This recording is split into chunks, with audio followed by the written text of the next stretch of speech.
ए गाले सिया रामुला, गाले गा ए गाले सिया रामुला। 2 दिन के जिंदगी के गाएगा ठिकाना, मान मोर कहना बहाना झनझनाना।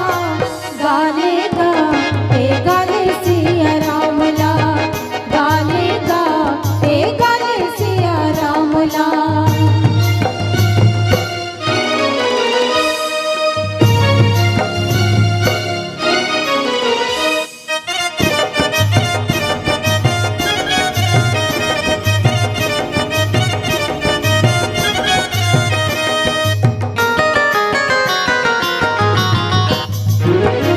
हीरा सही कायाल संगी, काबर गवाए कार कचरामा।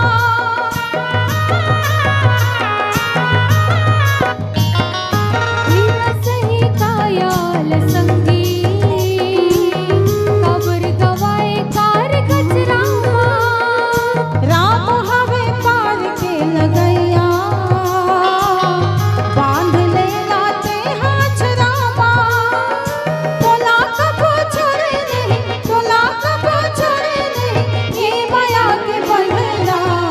तो हम सभी को मिलकर कहना है क्या? सभी लोग दोनों हाथ ऊपर, जय जय श्री राम। और मीठी मीठी तालियों के साथ कहना है क्या? गाले गा